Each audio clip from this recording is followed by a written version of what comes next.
بسم اللہ الرحمن الرحیم۔ حدیث شریف، ماں باپ کو روتا ہوا چھوڑ کر حضور سے ہجرت پر بیعت کرنے کے لیے حاضر ہونے والا شخص۔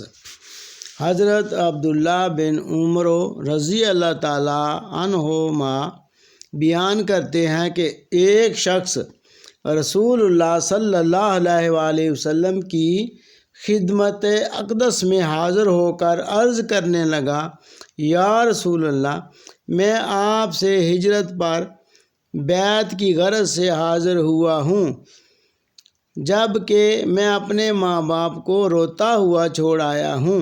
آپ صلی اللہ علیہ وآلہ وسلم نے فرمایا، ان کی طرف واپس جاؤ اور انہیں اسی طرح ہنساؤ جیسے تم نے انہیں رلایا ہے۔